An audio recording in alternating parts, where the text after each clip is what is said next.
Captain Jake Morrison stood on the bridge of the UES Liberty, looking out at the endless stars. 3 months had passed since they left Earth's solar system. The heavy cruiser was on a routine patrol mission that would take 6 months total. 800 crew members called this ship home while they traveled through the Outer Rim territories. The Liberty was one of humanity's finest warships.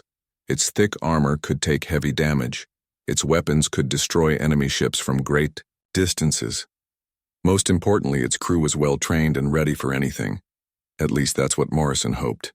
"Captain, we're getting something strange on the long-range sensors," said Chief Communications Officer Lisa Grant. She sat at her station, frowning at the displays in front of her. "It looks like a signal, but it's not like anything in our databases." Morrison walked over to her station. "What kind of signal?" "It's artificial, sir. Definitely made by someone with technology, but the frequency is completely unknown. The modulation patterns don't match any human or known alien communications." Lisa adjusted her controls, trying to clean up the signal. "It's very faint. Whatever is sending it must be far away." Navigation Officer Tony Rodriguez looked up from his console. "Captain, if I'm reading this right, the signal is coming from an uncharted sector. We'd have to travel 2 weeks deeper into space than any human ship has gone before." Morrison felt his stomach tighten. Deep space exploration was dangerous enough when you knew where you were going. Traveling into completely unknown territory was the kind of thing that could get a whole crew killed, but something about the signal bothered him. "Can you clean it up any more, Grant?" he asked. Lisa worked at her controls for several minutes. Slowly, pieces of the signal became clearer. "Sir, I'm getting coordinates and this might sound crazy, but it seems like a distress call." "A distress call from who?" "I don't know, sir. But listen to this." Lisa played a section of the cleaned-up signal through the bridge speakers. Even though the sounds were completely alien, there was something about the tone that made Morrison's chest feel heavy. It sounded desperate.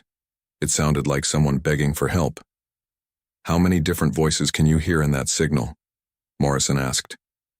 Lisa listened carefully, running the signal through different filters. "At least 3 different types, sir. Maybe more. The vocal patterns are completely different from each other. It's like multiple species are all calling for help at the same time." Morrison walked back to his captain's chair and sat down heavily. As captain, he had standing orders about first contact situations. He was supposed to report any alien signals back to Earth Command and wait for instructions. He was definitely not supposed to go chasing unknown signals into uncharted space with no backup. But something about this situation felt different. If multiple species were calling for help, that meant something bad was happening to them. Something bad enough that they were willing to broadcast into empty space hoping someone would hear them. "Rodriguez, how long would it take us to reach those coordinates?" 2 weeks at maximum speed, sir. But Captain, that would take us well beyond any human territory. We'd be completely on our own out there. "What about our mission parameters?" "We're supposed to patrol the Outer Rim for 3 more months, sir. But our orders do give us some freedom to investigate potential threats or opportunities." Morrison thought about his crew. 800 good people who trusted him to make smart decisions. 800 people who might never see Earth again if he made the wrong choice.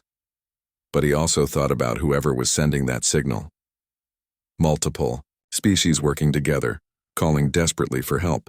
"Grant, can you tell anything else about the situation from the signal?" Lisa worked with the data for another few minutes. "Sir, I'm picking up what might be battle damage reports.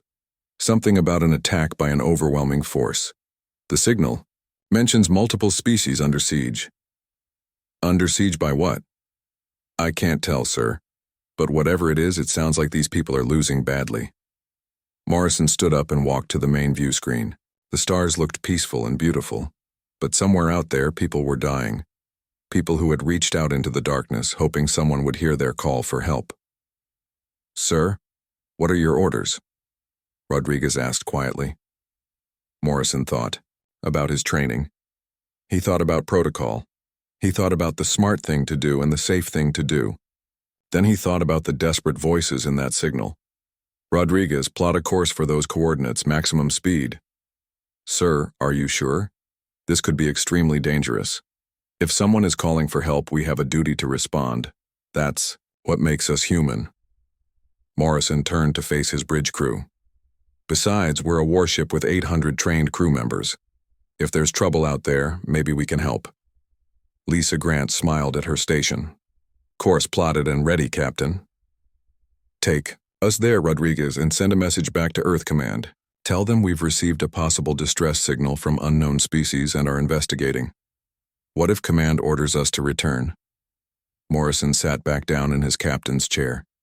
Then we'll be too far away to receive their transmission clearly. The Liberty's engines hummed to life as the ship turned toward unknown space. Morrison watched the stars shift on the view screen as they headed into territory no human had ever seen. He didn't know what they would find out there, but he knew one thing for certain. If someone needed help, humanity would answer the call. For the next 2 weeks, the crew prepared for the unknown. They ran combat drills, checked all weapon systems, and studied what little data they had about the signal.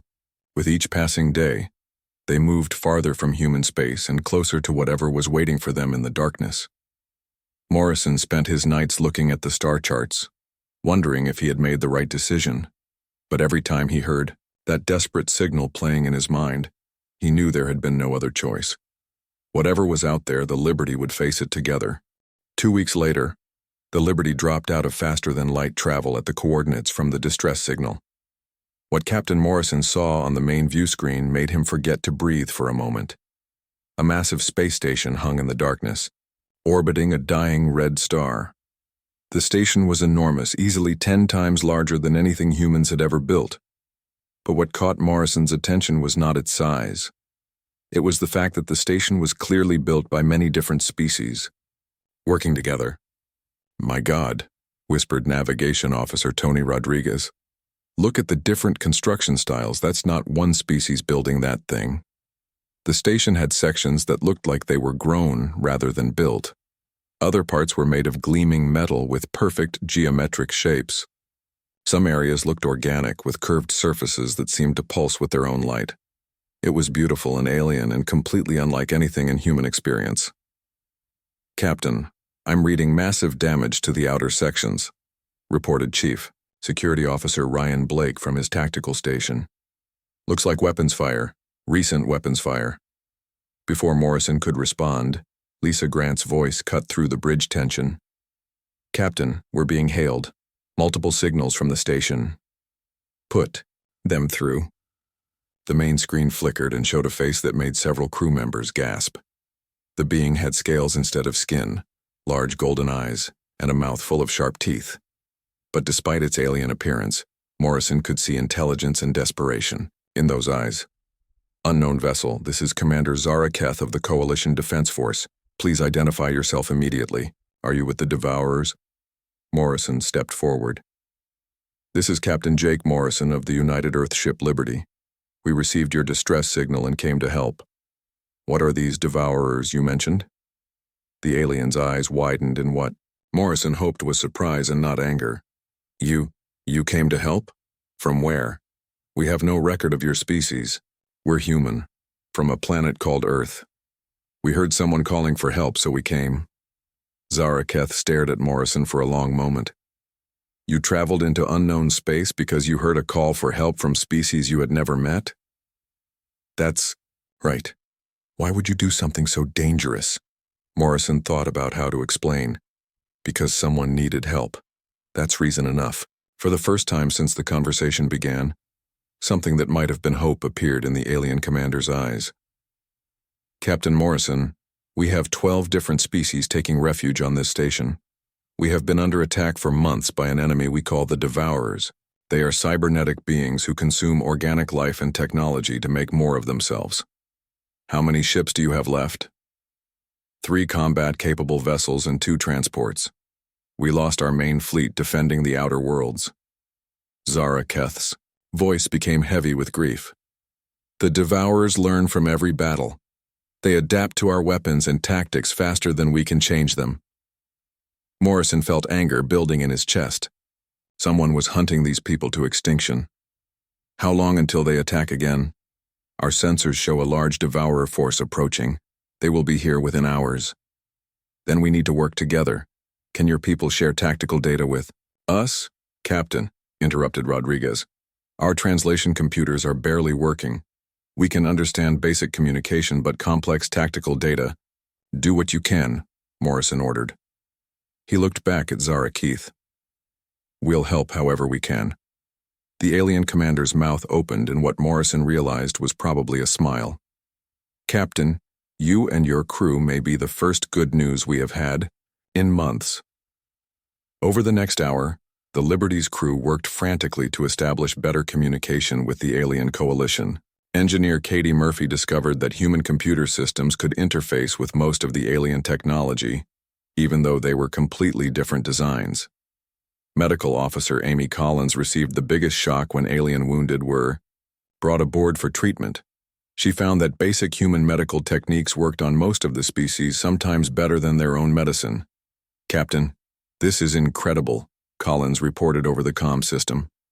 I just saved a Kethran soldier who their own doctors said was beyond help. Human surgical techniques are apparently more aggressive than what they're used to. But the real surprise came when the Devourers arrived. Captain, sensors are picking up 15 ships dropping out of faster-than-light travel, Blake reported. They're unlike anything in our databases. Morrison looked at the ships on the tactical display. They were dark metal constructs that seemed to shift and change shape as he watched. Parts of them looked organic, while other sections were clearly mechanical. It was as if someone had taken living beings and machines and merged them into something horrible. All alien vessels are moving to defensive positions, Rodriguez reported. They're following classical defensive patterns. Classical patterns? Yes, sir. Textbook fleet positioning for a defensive engagement. Very predictable. Morrison watched as the alien ships formed perfect defensive lines between the station and the approaching Devourers. It was exactly what human military academies would teach for this situation. It was also exactly what an adaptive enemy would expect. Blake, are our weapons ready?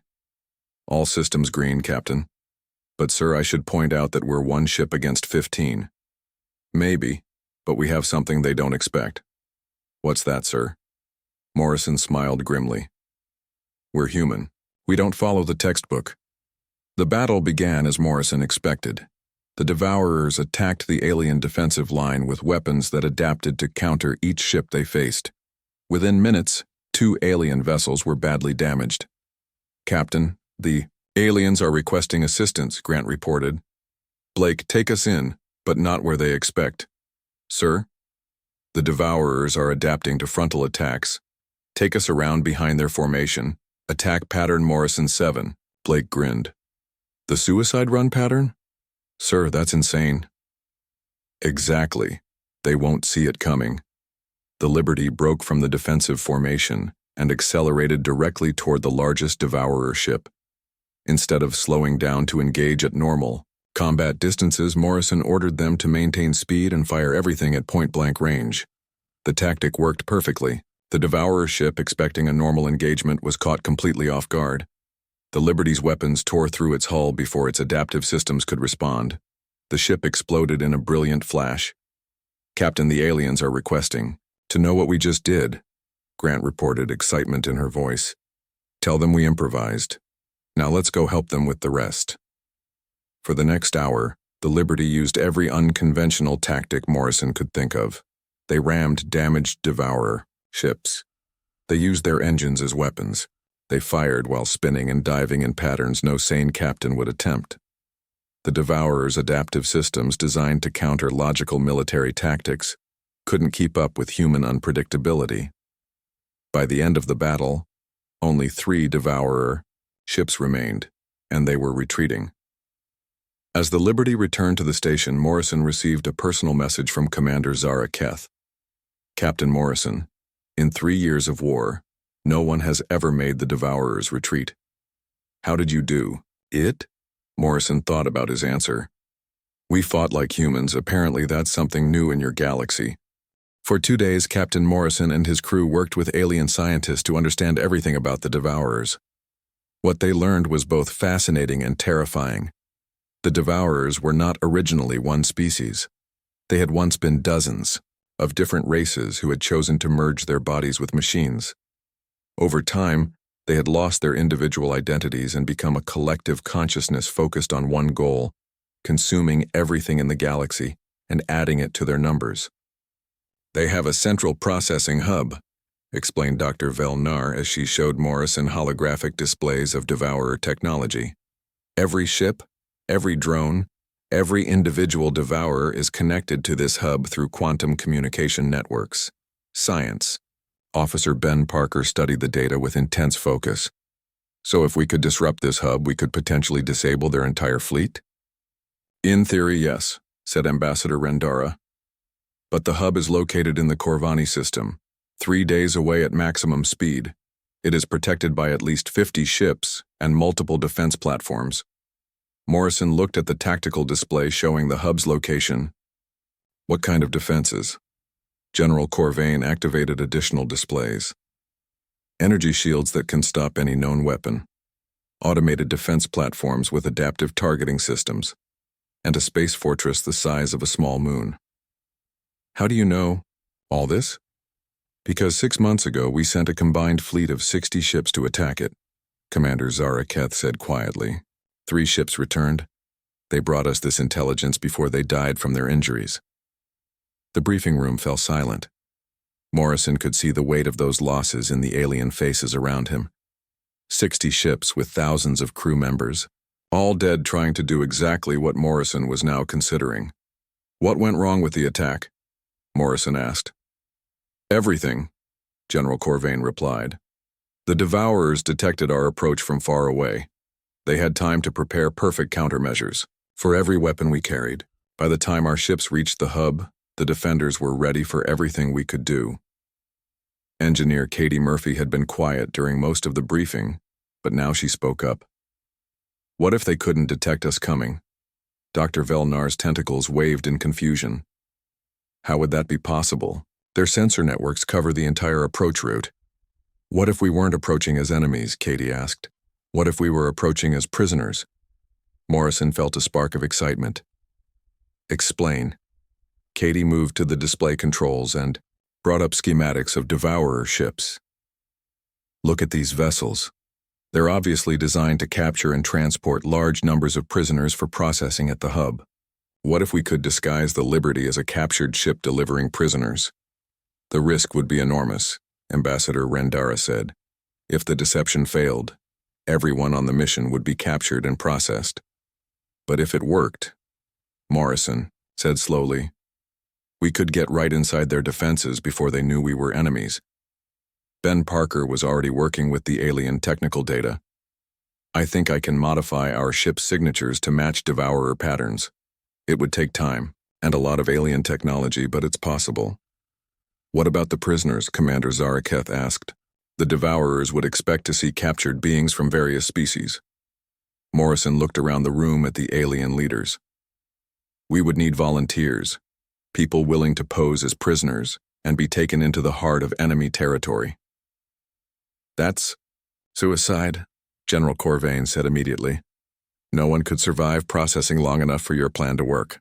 Actually, said Medical Officer Amy Collins, who had been studying Devourer processing data, I think humans might be able to survive it. Every eye in the room turned to her.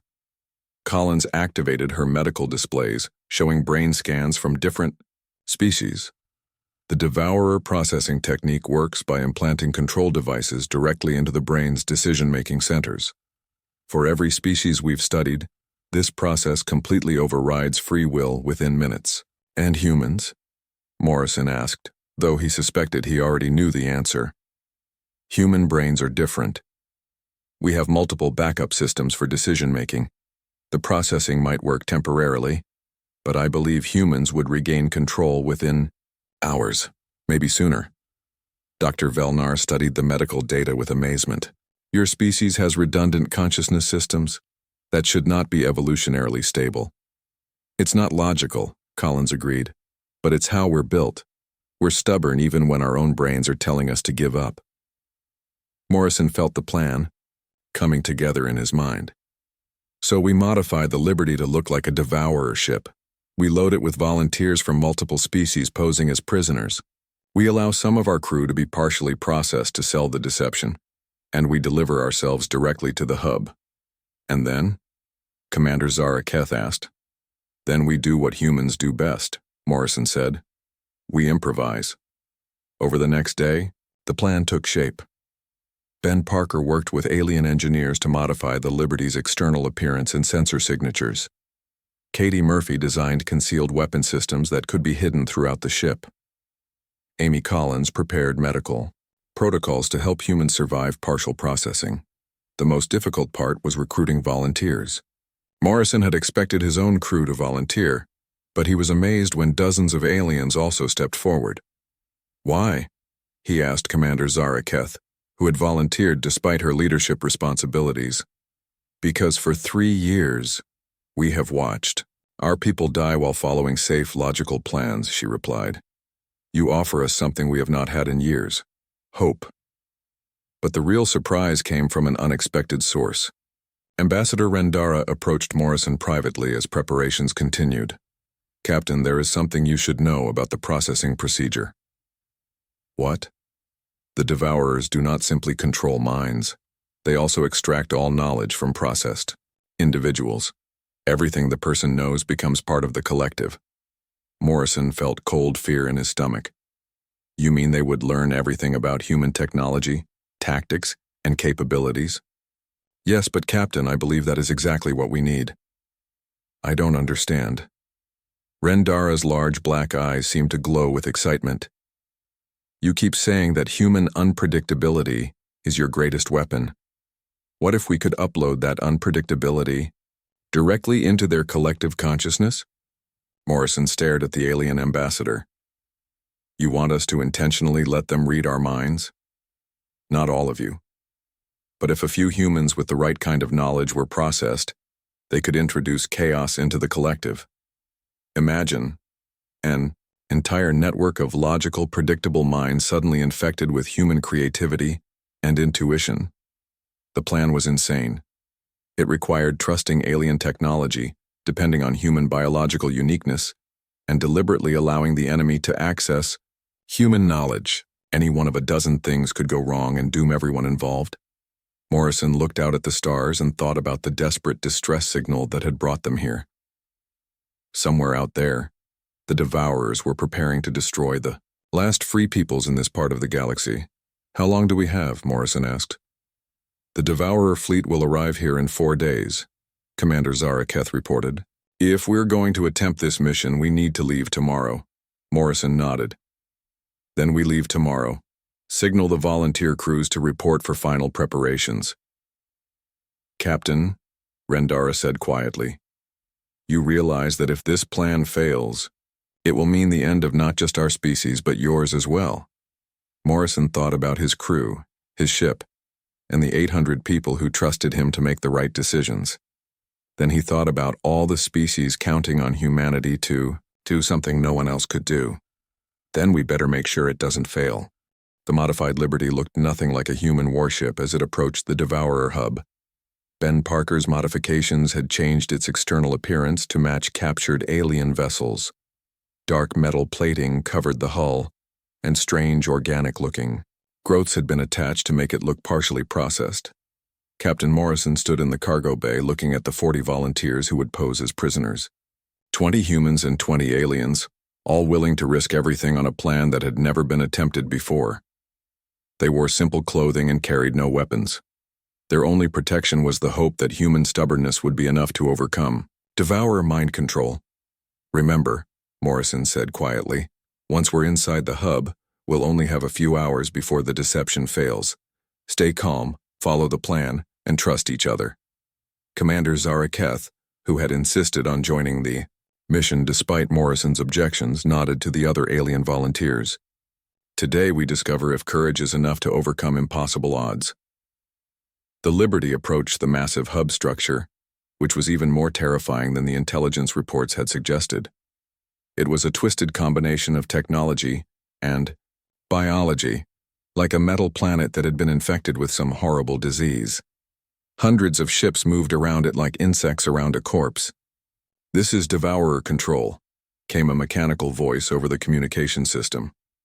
Identify your cargo and processing requirements. Science Officer Ben Parker, whose voice had been modified to sound more mechanical, responded according to their rehearsed script. Transport vessel carrying 43 mixed-species prisoners for immediate processing. Priority integration requested. Confirmed. Proceed to Docking Bay 7. Processing will begin upon arrival. Morrison felt his heart beating faster as the Liberty moved toward the docking bay. Around them, massive devourer ships patrolled the area. Any one of them could destroy the Liberty if their deception was discovered. The docking process went smoothly.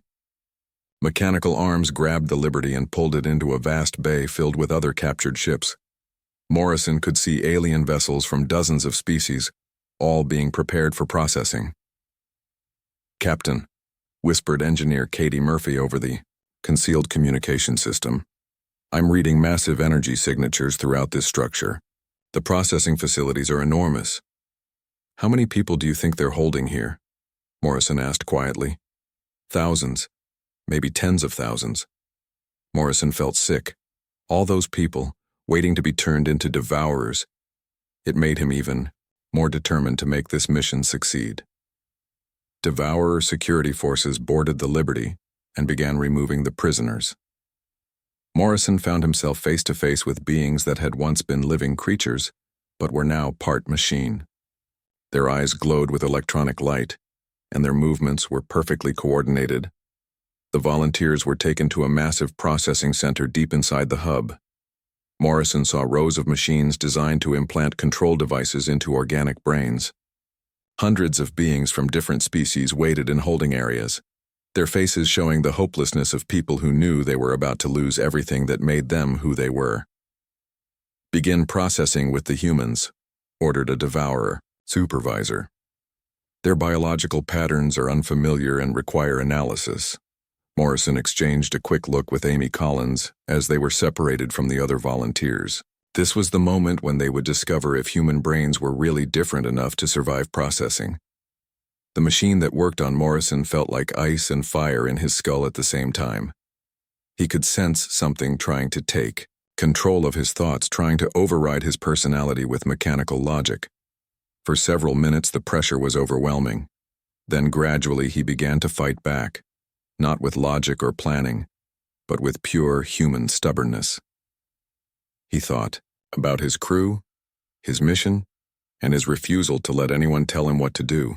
The control device continued to function, but Morrison found he could work around it.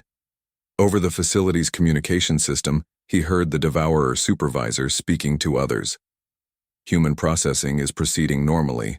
Brain patterns show successful integration." But Morrison wasn't integrated. He was angry, and he was planning. Around him, other humans were going through the same process. Amy Collins caught his eye and nodded slightly. She was still herself. So were the others. "Begin information extraction," the supervisor ordered. This was the most dangerous part of the plan. The devourers would try to download everything the humans knew about technology, tactics, and capabilities. But instead of resisting, Morrison let them have access to his memories. He thought about human military doctrine, but he focused on the parts that emphasized creativity, adaptation, and unpredictability. He let them see human training methods that taught soldiers to think for themselves instead of following rigid procedures. He shared memories of human victories that had been won through improvisation and risk-taking. Most importantly, he let them access his understanding of human nature. The stubborn refusal to give up, the willingness to try impossible things, and the deep belief that individuals could make a difference. Through the collective network, Morrison could sense confusion spreading among the devourers. Their logical minds were trying to process concepts that didn't fit their understanding of how intelligent beings should behave. "Extraction complete," the supervisor announced. "Integrate subjects into collective and assign to processing duties." Morrison and the other humans were led to a control center where they were expected to help coordinate the processing of other prisoners. But instead of following orders, they began to sabotage the systems from within. Katie Murphy, whose engineering knowledge had been extracted by the devourers, use that same knowledge to introduce errors into their computer networks. Ben Parker, whose science training was now part of the collective, began spreading false data through their information systems. But the real chaos began when the virus started spreading. Dr. Velnar and the other alien scientists had created a special program designed to exploit the Devourer collective consciousness.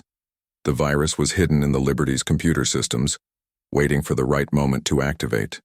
When Morrison sent the coded signal, it began uploading itself into the hub's networks. Under normal circumstances, the Devourer systems would have detected and stopped the virus immediately. But the collective was now infected with human unpredictability. The logical, predictable responses that should have protected them were being overwhelmed by chaotic human thinking patterns. The virus spread faster than the Devourers could adapt to it. Their quantum communication networks, designed for perfect logical coordination, became highways for digital chaos. Within minutes, the infection reached Devourer ships throughout the galaxy. Alarms began sounding throughout the hub as critical systems started failing. The rigid hierarchy that had controlled the collective for years began to break down as different groups of Devourers started making independent decisions. "Now," Morrison said quietly into his concealed communicator. Hidden throughout the Liberty, concealed weapon systems activated. The alien volunteers who had been pretending to be helpless prisoners revealed their own concealed equipment. The carefully planned infiltration became an all-out assault from within the heart of enemy territory. But the biggest surprise came when the prisoners who had been waiting for processing began to revolt. Inspired by the chaos in the Devourer, collective and aided by the human-led sabotage, thousands of beings from dozens of species began fighting back against their captors. The hub's communication systems, now infected with the virus, began broadcasting a message to every corner of the galaxy. Commander Zaraketh's voice carried a simple announcement. "The Devourers can be defeated. Humanity has shown us how." Morrison fought his way through the collapsing facility toward the central processing core. Around him, the perfect order of the Devourer collective was dissolving into chaos. Mechanical beings who had not made independent decisions in years were suddenly faced with choices they couldn't process logically. At the core, Morrison found the central computer that controlled the entire collective consciousness. It was a massive organic mechanical hybrid that pulsed with electronic life. Without hesitation, he activated the final part of Katie Murphy's sabotage program. The explosion that followed could be seen from space. As the hub collapsed around them, the Liberty's crew and the freed prisoners escaped and captured Devourer ships. The virus continued to spread through the collective's quantum networks, reaching every corner of their empire. Days later, as the Liberty limped back toward the Coalition station, they received reports from across the galaxy. The Devourer collective was in complete collapse. Some groups had simply shut down, unable to function without central coordination. Others had reverted to their original species behavior patterns. A few had even begun helping former prisoners. "Captain," said Commander Zaraketh as they approached the station, "every species in our coalition wants to send ambassadors to Earth. They want to formally request that humanity join our galactic community." Morrison looked out at the stars, thinking about everything that had happened. They had traveled into unknown space to answer a call for help from strangers. They had risked everything on a plan that should have failed. And somehow, they had succeeded. 3 days after the battle, Captain Morrison found himself in the strangest meeting of his life. The main conference room of the space station had been modified with different atmospheric controls to accommodate 12 different species. The air tasted metallic and felt thick, but human lungs could handle it. Around the circular table sat beings that looked like they had stepped out of every science fiction story ever written. Commander Zaraketh represented the reptilian Kethrans. A floating jellyfish-like creature spoke for the Vorthak.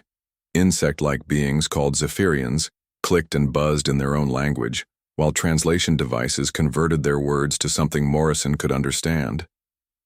"The human tactical approach makes no sense," said General Corvain, a Kethran military leader whose scales were darker than Zaraketh's. "Your captain ordered his ship to ram enemy vessels. That should have resulted in mutual destruction. Morrison leaned back in his chair. But it didn't. We calculated the angles and speeds carefully. We hit them where they were weakest and pulled away at the last second. The calculation would have to be perfect, said Dr. Velnar, a Vorthak scientist whose tentacles waved as she spoke. One mistake, and your ship would have been destroyed. That's true, Morrison agreed. But sometimes, you have to take risks to win. The room fell silent. Morrison could see the alien leaders looking at each other with expressions he was learning to read. They were confused, and maybe a little frightened by human willingness to take dangerous chances. Commander Zaraketh finally spoke. Captain, every species in this coalition has been fighting the Devourers for 3 years. We have studied their tactics. We have built strategies based on logical force preservation. We calculate acceptable losses and plan accordingly. And how has that worked out? Morrison asked gently. We have lost 80% of our combined fleets, General Corvain admitted. The Devourers adapt to our strategies faster than we can develop new ones. Morrison nodded. That's because you're all thinking the same way. Logically, predictably, the Devourers expect logical responses, so they can plan for them. Engineer Katie Murphy, who had been invited to observe, spoke up. Captain, should I tell them about the weapon modifications? Go ahead. Katie looked around the table nervously. She had never spoken to alien military leaders before. Well, we've been working with your engineers to combine human and alien technologies. The results are unusual. She activated a holographic display showing weapon schematics. Human weapons are designed for maximum damage in minimum time. Your weapons are designed for efficiency and precision. When we combine them, we get weapons that are both devastating and accurate, but they also do things neither of our technologies could do alone. Dr. Velnar studied the displays with interest. These energy patterns should not be stable. The harmonic frequencies are completely incompatible. That's what we thought too, Katie said. But they work anyway. Human engineering doesn't always follow the rules we learned in school. Sometimes we just try things to see what happens. A new voice spoke from across the table. Morrison turned to see a tall, thin being with silver skin and large black eyes. This was Ambassador Rendara of the Silthak, one of the most advanced species in the coalition. Captain Morrison, our scientists have been analyzing the battle records from 3 days ago. We have identified 17 separate instances where your crew made tactical decisions that should have resulted in mission failure or ship destruction. Morrison waited for the criticism that he was sure was coming. Instead, Rendara continued, every one of those decisions resulted in tactical advantage. Our computer models cannot explain how you predicted the outcomes. We didn't predict them, Morrison admitted. We just did what felt right and hoped for the best. The silence that followed was so complete that Morrison could hear the air recycling systems running. Finally, General Corvain spoke. You made 17 life-or-death decisions based on feelings. Not just feelings, training, experience, and intuition. But yes, we trusted our instincts when logic wasn't enough. Dr. Velnar's tentacles moved in what Morrison had learned was excitement. This explains why the Devourers cannot adapt to your tactics. Their systems are designed to predict logical responses. If your decisions are based on intuition and emotion, their computers cannot model them. Commander Zaraketh leaned forward. Captain, what other capabilities do your people possess? Before Morrison could answer, his communication device chimed. Morrison here. Captain, this is Chief Security Officer Blake. We've just received data from the sensor network around the station. You need to see this immediately. On my way. Morrison stood up. Ladies and gentlemen, if you'll excuse me. Captain, said Rendara, may we accompany you? This coalition has learned to share all intelligence immediately. 10 minutes later, Morrison and the alien leaders were crowded into the Liberty's main briefing room. Blake stood at the main display, his face grim. Sir, our deep space sensors have detected massive devourer movement throughout this sector. It looks like they're bringing everything they have. The display showed dozens of red dots moving through space toward their position. Each dot represented a devourer ship, and there were far too many to count easily. "How many?" Morrison asked. "At least 200 ships, sir. Maybe more. They'll be here in 6 days." General Corvain made a sound that Morrison's translator couldn't interpret. 200 ships. We have 3 functional vessels, and your liberty." 4 ships against 200, Commander Zara Keth said quietly. "Even with human tactics, those odds are impossible." Morrison stared at the display for a long moment. 200 enemy ships against 4 defenders. Anyone with common sense would immediately begin planning an evacuation. Get as many people off the station as possible and run for safer space. But Morrison was thinking about something else. He was thinking about all the species that had already been wiped out by the Devourers. He was thinking about the 12 species taking refuge on this station. He was thinking about the desperate distress signal that had brought the Liberty here in the first place. "Blake, what's the status of our weapons and equipment?" "All systems fully operational, sir. Katie's modifications have actually improved our combat effectiveness by 30%. And our crew?" "Ready for anything, Captain. Morale is high after the last battle." Morrison turned to face the alien leaders. "We're not running." "Captain," Dr. Velnar said gently, "even humans cannot overcome odds of 50 to 1. "Maybe not. In a straight fight," Morrison agreed. "But who said anything about fighting fair?" Commander Zara Keth's golden eyes showed interest.